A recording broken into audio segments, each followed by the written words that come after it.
আজকের আয়োজনে তোমাদের সাথে বরফির ভিডিও শেয়ার করছি। তো বরফি অনেক ধরনের হয়ে থাকে, তো আজকে আমি গুড়ের বরফি তোমাদের সাথে শেয়ার করছি। তো খেতে কিন্তু অনেক মজার। 1 চামচ ঘিয়ের ওপরে 1 কাপ সুজি ভেজে নিচ্ছি। এখানে 1 কাপ সুজি নিয়েছি। 1 কাপ সুজি কিন্তু সেদ্ধ হওয়ার পর দ্বিগুণ হয়ে যাবে। তো 1 কাপ সুজি থেকে এখানে বেশ অনেকগুলো বরফি তৈরি হবে। তো মশলা হিসেবে এখানে দিচ্ছি 1টা এলাচি আর কয়েক টুকরো দারচিনি। তবে এখানে এলাচি গুঁড়োটাও দেওয়া যেতে পারে, আমি সামান্য একটু ফ্লেভারের জন্য দিয়েছি। এবার ওপর থেকে দিচ্ছি 1 গ্লাস মতো জল।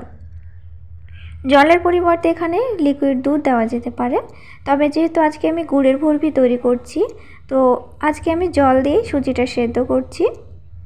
যেহেতু দুধটা কাটার কিন্তু সম্ভাবনা খুব বেশি থাকে, সুজি রান্না করতে খুব বেশি সময় লাগে না। তো নাড়াচাড়া করে সুজিটা খুব সুন্দর করে সেদ্ধ করে নিয়েছি। এবার ওপর থেকে দিচ্ছি গুড়। তো আজকে আমি খেজুর গুড় ব্যবহার করেছি। তো গুড়ের পরিবর্তে এখানে চিনিও ব্যবহার করা যেতে পারে। তো চিনি দিয়েও কিন্তু বরফি খুব ভালো লাগে, তবে আজকে আমি কিন্তু গুড়ের বরফিটাই তোমাদেরকে ভিডিও মাধ্যমে দেখাচ্ছি।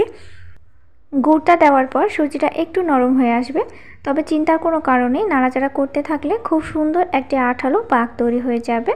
তো দেখো বন্ধুরা, খুব সুন্দরভাবে কিন্তু আঠালোভাবে মিশ্রণটি তৈরি করে নিয়েছি। তো একটু ঠান্ডা করে নিচ্ছি। তারপর একটি থালাতে বা যে কোনো একটি পাত্রে ঠিক এইভাবে একটু ছড়িয়ে দিতে হবে। আজকের বরফিতে বাইরের কোনো উপকরণ আমি ব্যবহার করছি না। তো এখানে ড্রাই ফ্রুট ব্যবহার করা যেতে পারে বা বাদামও ব্যবহার করা যেতে পারে, সেটা তোমাদের পছন্দের উপর নির্ভর করবে। তবে আজকে যেহেতু আমি খেজুর গুড় দিয়ে বানিয়েছি, তাই খেজুর গুড়ের ফ্লেভারটা রাখার জন্য শুধু খেজুর গুড় আর সুজি দিয়ে কিন্তু বরফিটা বানিয়েছি। বরফিটা খুব ভালোভাবে শক্ত হয়ে গেছে, এবার আমি কেটে নিচ্ছি। তো আমার ভিডিওটি তোমাদের কেমন লেগেছে অবশ্যই আমাকে কমেন্ট করবে, আর ভালো লাগলে অবশ্যই চ্যানেলটি সাবস্ক্রাইব করে দিয়ে আমার সাথে থাকবে, আর সাথে অবশ্যই একটি লাইক করবে এবং তোমার ফ্রেন্ড এবং ফ্যামিলিদের সাথে অবশ্যই ভিডিওটি শেয়ার করবে। দেখতে সৌন্দর্য লাগার জন্য আর পরিবেশনের জন্য আমি কিছু পামকিন সিডস দিয়ে এটা পরিবেশন করে, তোমরা তোমাদের পছন্দ মতো ড্রাই ফ্রুট দিয়ে এটা পরিবেশন করতে পারো।